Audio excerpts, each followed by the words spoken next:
Okay, let's tell us who you are and how you came about being involved in this kind of activity. My name is Cecily Surasky. I am 39 years old and I come from Philadelphia. I'm Jewish. I grew up in a family that didn't spend a lot of energy talking about Israel, which was odd because my grandparents were very, very active socialist Zionists. In fact, it was their life's commitment that my grandparents' deathbed wish for both of them was that my father would continue to give to Israel. In fact, I'm the only person in my family who ever went to Israel because my grandparents didn't have enough money to do that. And so my grandparents were dedicated labor Zionists. They were very involved in the cause. I think it was the way they dealt with their Holocaust trauma. As my father was growing up, and he actually served in World War II, my family was getting letters from my great-grandmother from the Warsaw Ghetto. In fact, I have those letters to this day, and they're very, very haunting letters. And I always tried to imagine what it was like for my grandparents and my grandfather, Mendel in particular, getting these, knowing he had no resources. He was rather poor and had no way to rescue his family. And he knew what was happening, and they didn't, when you see these letters. And one of the ways that my family responded, which I think is really typical, was to take on the creation of Israel, almost as a religion, almost as a kind of redemption, as a way to have meaning and to respond to this profound trauma. So it was my grandfather, in particular, his life's work. And in fact, Chaim Weizmann, the first president of Israel, met in my father's humble basement in Philadelphia when he was a small child. And it seemed inevitable, even though my father did not indoctrinate in us a sense of importance of Israel. It was there, and I was the only one in my family who showed an interest in going. My immediate family, it wasn't a priority, interestingly enough. But my cousin, who was also raised by my grandfather, had a different experience, and because my cousin Larry, who I consider my uncle and my role model, my political role model, has spent most of his adult life raising money for the Jewish Federation, for Israel. That's been his life's passion. And I, in fact, went to Israel with him. And I knew something was wrong. I'd long been involved in progressive politics. But when I was a student in the 80s, Israel and Palestine were not a political issue on most campuses. South Africa was, Central America was, many other issues. Israel-Palestine wasn't. And in fact, a little bit later, we had the period of Oslo, which was a sense that American Jews had that things would be okay and peace would finally happen. So it was during that time that I went to Israel. And I had a very politicizing experience. I got on the airplane and I was sitting with a young Israeli couple. They were professionals. One was an architect, one was a software designer. Both of them their parents were Holocaust survivors who'd come to Israel. And it was an amazing conversation because they started talking to me as though we were friends. They were very comfortable. I was American, I was a Jew. And they started talking about the Arabs with a kind of racist language that was so shocking. And I'm from South Philadelphia. I grew up around a lot of racism. I'm very used to it. I'm very sensitive to it, but I'm used to it. I had never heard professional people speak in this manner before. And the things they said about Arabs and Palestinians sounded so familiar to me. The exact words they used were the ways that white folks talk about black folks in this country when nobody's looking today. But they were very open about it. And I went, and it was just a profound experience for me to see the Arab quarter in Israel, because 20% of Israel, of course, are Arab Israelis, and it looked like poor neighborhoods that I was used to in the United States. The way people were treated looked so familiar to me. The fact that the trip I went on, which was a Jewish Federation funded trip, the main donor, much to his credit, gave $1 million for a clinic for Arab Israeli women and their children.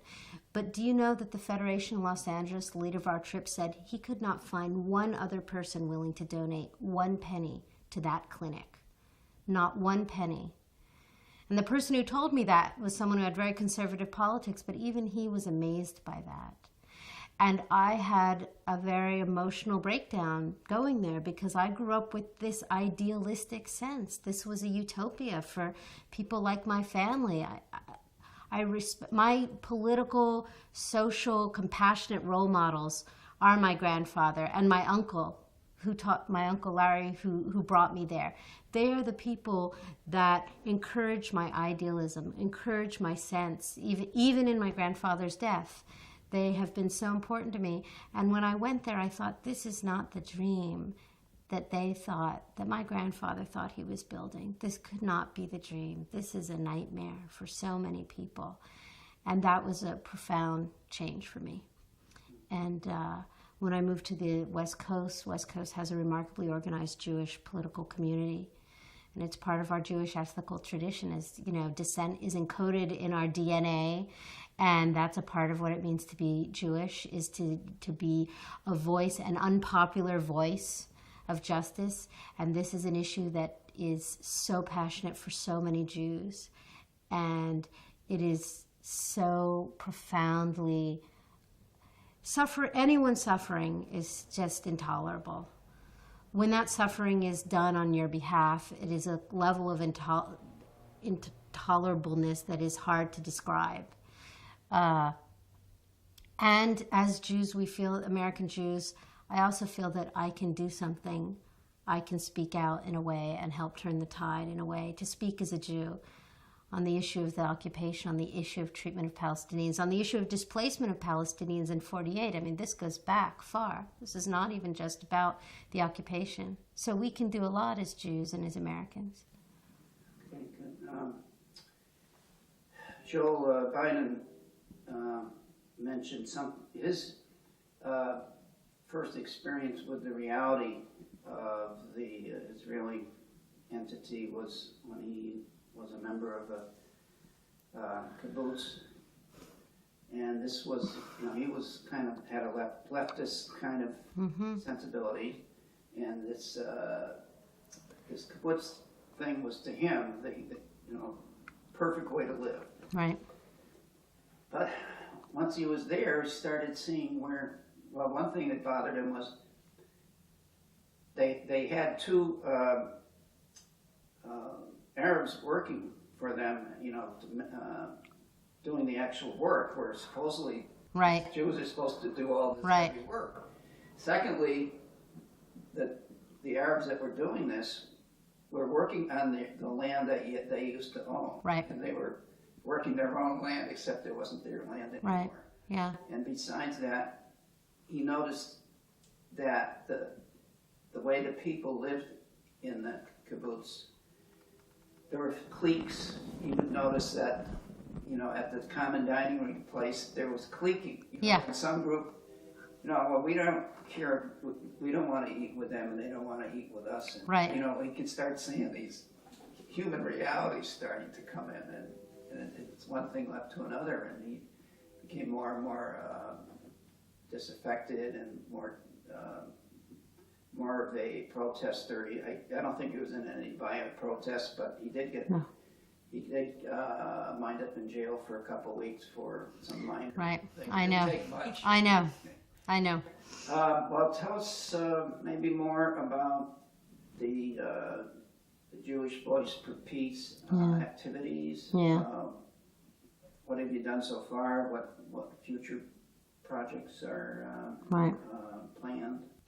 Jewish Voice for Peace is a really phenomenal organization that is growing so rapidly. It's really overwhelming. It started as a small group 7 or 8 years ago, and was intended to be a small local group, and is now, we have paid members all over the world, actually. And we have a network of almost 10,000 people all over the country and the world. And our mission is essentially, as even though we have a lot of support from all over the world, our mission is to really focus on the United States foreign policy. We want a foreign policy that's fair, that's based on human rights, that's based on democracy, all the things we like to say we support, but we don't in reality. We believe that the occupation is the primary obstacle to peace right now. We don't think that's the end of the story, but that's the first thing that needs to happen, is that Israel needs to give the land and resources back based on international law. And we feel that there is a way out. People like to say, one of the most pernicious myths about this conflict is the idea of the age-old hatreds. Well, Arabs and Jews, they've just always hated each other. They always will. It's not rational. That's a lie, and any historian, and you've interviewed many historians, will tell you that's absolutely not true. And in fact, life in many ways was better under Muslims. And that's not to say that historically, by today's standards, Jews didn't experience discrimination. Of course they did. But if you look contextually, the real history of virulent anti-Semitism was under Christianity and in Europe. And people like to talk about this strange reality that Muslims and Jews have simply always hated each other. And not only is that not true, I have to say that one of the most incredible parts of doing this work is that I get to, in work and in friendship, come into contact with people who are Arab, people who are Muslim, people who are Palestinian. And I got to tell you, it's often, I was standing next to one woman who's in a program that I'm in, and she's from Lebanon, and I heard her standing there, and she say, "Come on, I'm Lebanese, I talk in my sleep." And I thought, I could have said that. That sounds just like everybody I know. And she's one of my favorite people in the world, and we're supposed to be the enemy. And that experience has happened to me over and over again, where you stay with a Palestinian family and the recognition is just amazing. I think, gosh, you guys could be my cousins, the Ginsbergs from New Jersey. Well, are you sure we're not? I think we have it's this phenomenal experience that I've had. And so this idea of the age-old hatreds, we really try to break that down and say, this is not about that. And we prove this is not about that. We work in solidarity with Palestinians, and we have these connections. In fact, we have a member who's Palestinian who's active here in the Bay Area. This is a political struggle over land and resources that have been taken from one people. So we say there is an answer, and one is to look at international human rights law, and the other is to say that the United States U.S. foreign policy, which primarily involves giving billions of dollars that make the occupation possible, and B, providing total protection for Israel, particularly in the United Nations, every time it commits a transgression of basic, fundamentally fair human rights laws, every time the United States protects them and gives them total, impunity. Yes. Yeah. So as Americans and as Jews, we do actually have an answer, and it's critical. So Jewish Voice for Peace is really focused on those things. So we understand that the most effective sledgehammer used in the United States to silence, and it's not just the United States, but anywhere around the world, the most effective sledgehammer used to silence principled critics of Israeli policies is the charge of anti-Semitism. It is the most effective silencer. And it means that when you get behind closed doors, whether you are talking to non-Jews or Jews, and Jews in important institutional positions, you will find that behind closed doors, and we have this experience frequently, people are very open and very sensible and very logical and very ethical about their criticism of Israel's policies and the U.S. policies as well. And they make perfect sense, and they say things that most good, upstanding people of every faith and every ethnicity would agree with. But when it comes to the public sphere, they are so terrified by being painted with charge of either being self-hating Jew or being an anti-Semite that they are scared and they are silenced. And this is the most profound sadness for me as an individual, to repeatedly learn this lesson and repeatedly hear this from people who should have the courage to speak up but they don't. And most disheartening of all is the fact that we hear these stories regularly about rabbis, Jews who work in Jewish community centers, Jewish relation councils, Jewish newspapers, who are actually scared to speak up because they are scared that they will be attacked by their own people. We, as an organization, part of our job is to encourage people to come out and to give them the moral and ethical and human support they need, that when they get attacked, and if they get attacked, and often they don't, I should stress that, often people don't. To their surprise. To their surprise. There's some maybe a little bit of acknowledgement that there's some support, and people sort of thought that same way, but... Sure. It's a combination of things, but there's sometimes people get attacked and they didn't think they'd get attacked, and other times they're not attacked at all. But that level of silencing in the Jewish community is intolerable. It goes against everything we believe in. Every quality of Jewish culture says, say it and disagree passionately. But on this issue, there is, in fact, a very strong effort to silence people. And it is a kind of, one of the tactics of terrorism is that if you make a public example of one person or one event, you know, it just takes one, it silences everybody else. And it's a kind of cultural terrorism that occurs. And so our job is to be visible. Certainly I'm very fortunate to be one of a smaller number of people who actually works full time. Most of what we have is an incredible, brilliant volunteer base. But because I work in an office where we invite people to contact us, we get hate mail every couple days. I mean, it's pretty regular that we get hate phone calls, all those kinds of things. Do you ever record the hate phone calls? We don't. We do keep the emails though. And some of them are funny. You get to the point where they're funny. I've only once gotten a call at home. I was holding my 2-year-old son at the time, so it was very upsetting. And it was just a nasty call, and you expect that. That I might, in this documentary or documentaries, use some of these. I might use some of that. Yeah, yes. yeah. Now, but I would ask you, But I would also ask you to use the incredible calls we get, too, because I think that we have so much internalized fear that if we only play those hate calls, people say, see, that's why I don't want to say anything. Because I have to tell you, we also get more or an equal amount, if not more, incredible emails from people and phone calls. And I can't tell you how much fun it is to get a call from someone, hi, this is Sylvia Tannenbaum. And you're like, she sounds like my grandmother or my tanta.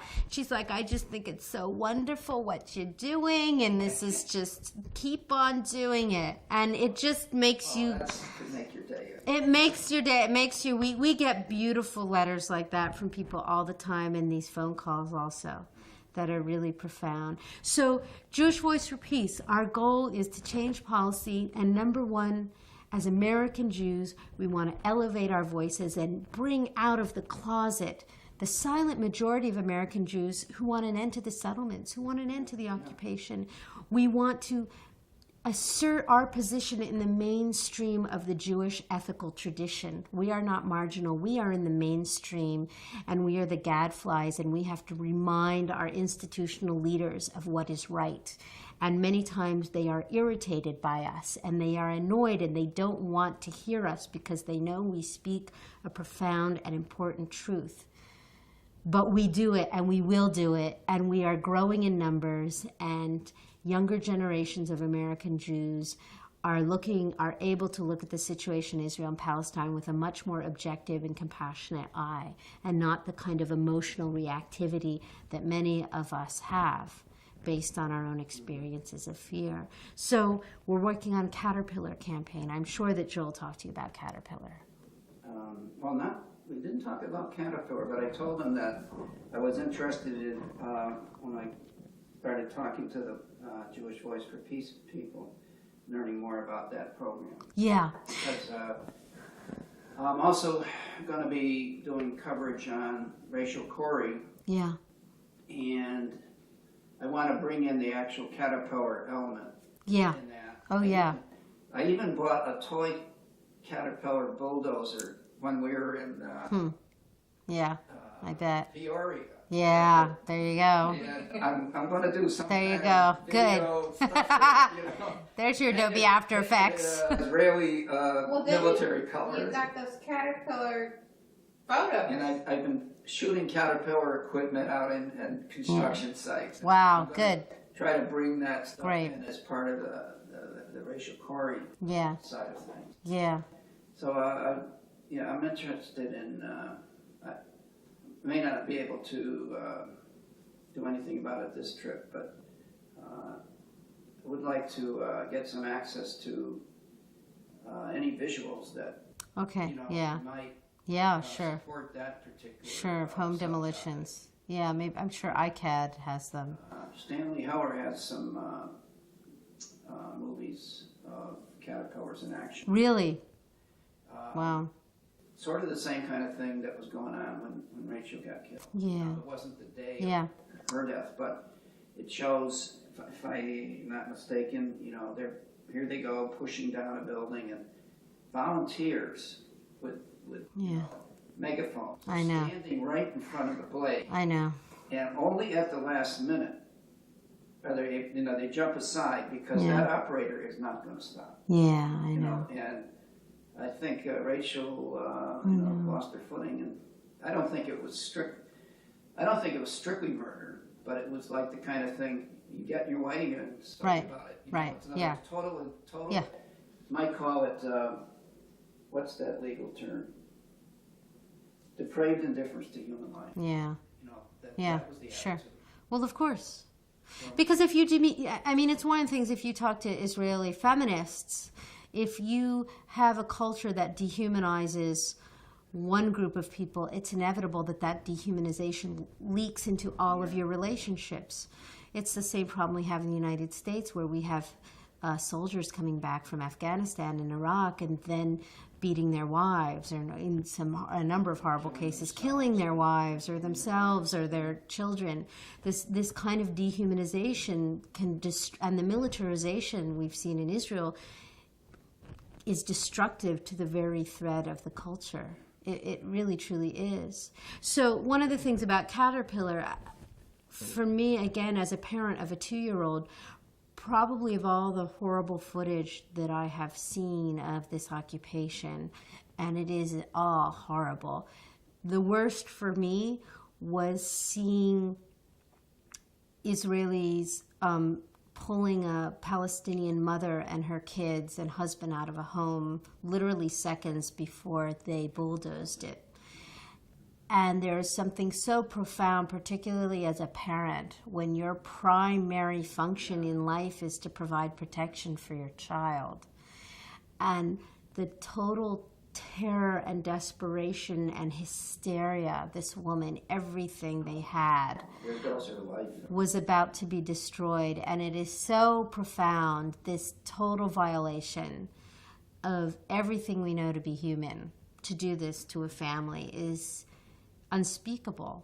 And so Jewish Voice for Peace, we felt that we had to do something about these home demolitions. And again, our question is always strategic. What is it most strategic for us to do as American Jews? How can we be most effective? This is this enormous thing that we're all talking about, and there's groups all over the world working on it. What can we be most effective? And JVP and the incredible volunteers at our organization came upon an incredibly effective tool, which was, let's look at Caterpillar, and other groups like Sustain have started a kind of campaign to get Caterpillar to stop selling bulldozers to Israel. And as most folks know, Caterpillar, based in Peoria, Illinois, is the maker of the bulldozers, these D9s that are absolutely enormous, that are retrofit for military purposes, made into these monstrous machines that are unrecognizable to most of us. These are the things that are used to destroy thousands of homes of Palestinians, usually for minor permit violations. And this, again, is a system system in which it's virtually impossible to get a permit to do minor alterations, let alone build a home. Most of these home demolitions have nothing to do with purported terrorism and terrorists or Hamas. These are just regular folks like you and me who are trying to live their lives, and they had the bad luck of building a house where they want to build a bypass road, for example. I mean, any number of excuses. So, and whereas Jewish settlers will get a slap on the wrist for a permit violation, I can assure you no Jewish settlers have had their homes demolished or been given a short period of time. The other thing is that Jeff Halper talks about is it's a kind of lottery of a lottery of doom that is psychologically torturous. Will you be next? What's happened is thousands of homes have been marked for demolition in the territories, but you don't know when it's yours, and you take your chances. It might be tomorrow, it might be in a year, it might never happen. So because you're so desperate for a home, is this to be the day? So the sort of psychological effect on people is profound, let alone when they actually come to your house and pull you out. So what can Jewish Voice for Peace do? So what the campaign to get Caterpillar to stop selling bulldozers was sort of quiet for a while, partly because of the U.S. war in Iraq. So our volunteers said, let's do a shareholder resolution. Let's get it into their laps. Make a proposal. Let's make a proposal. We didn't have enough shares to do it, but we went to several allies, 2 incredible orders of Catholic sisters, Ursuline and Sisters of Loretto, who are just incredible. And this is an example of what a specifically Jewish group can do that other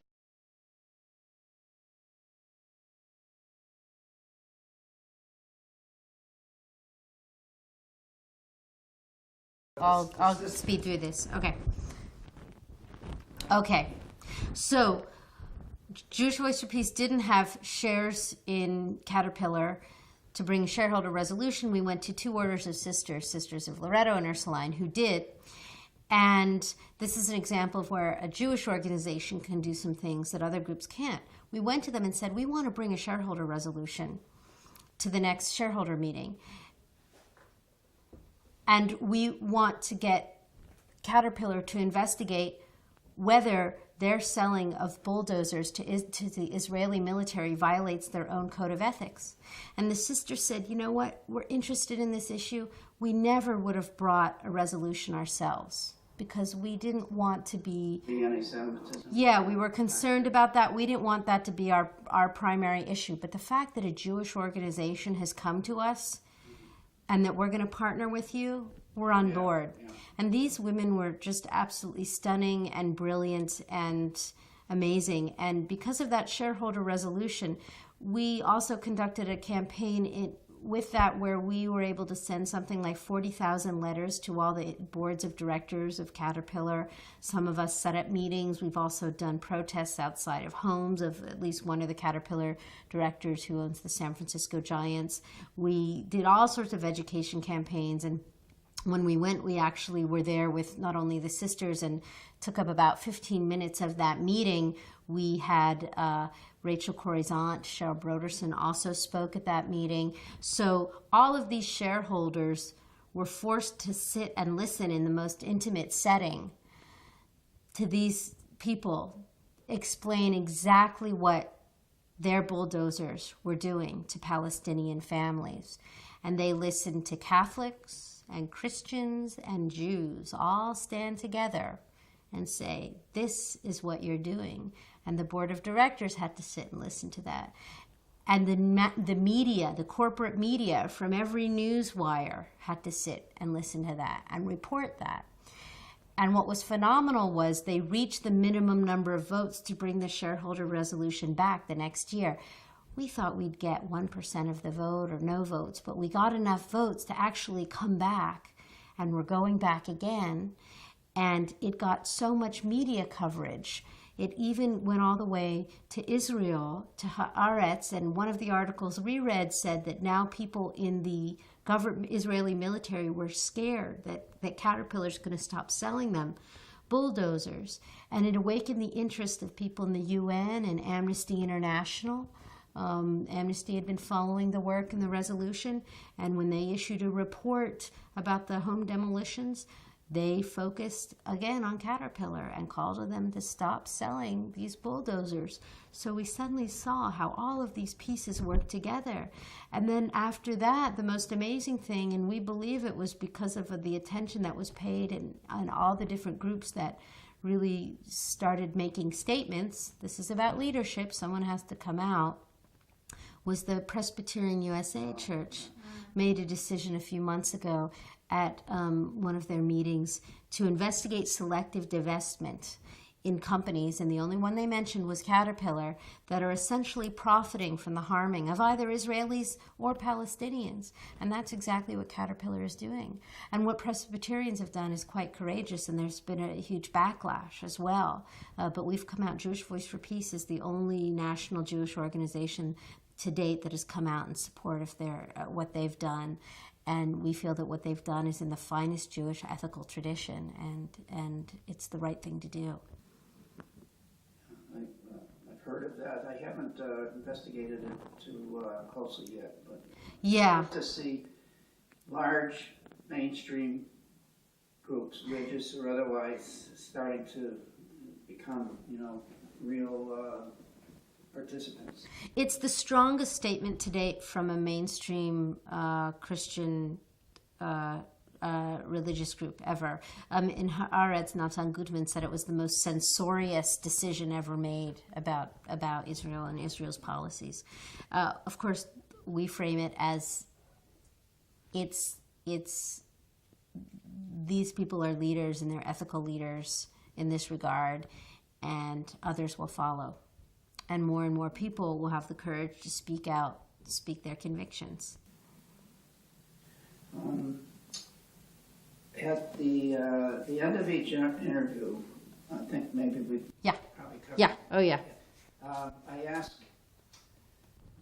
I started at this for this tour. I didn't do it in the previous tour, but imagine a perfect world, which we don't have. Yeah. What would be an ideal situation in the Middle East? And doesn't matter what you can say you want Israel with a democratic, really truly democratic, or it's a single state, or whatever you think is the very unlikely, almost. Because of politics is the law part of the possible. So it's going to be, and it's not. And I have an ideal picture. And Sure. It wouldn't be up to me to negotiate it as in the name of Palestinians. Right. It's really Sure. they have to decide how much they have to have, how much they can let go, and same with the Israelis. Right. But if you can think of an ideal outcome, can you picture that or describe that in some way? I think we all share a common vision. It doesn't matter whether it's one state, 2 states, or 20 states. It's a world in which Jews and Palestinians and Arabs coexist, are friends, work together, raise their families together, see each other as fully human beings, and fully and fairly share resources and land and water. And everyone in that area has the same opportunities for their families and for their futures. And they feel politically represented, and they have a voice.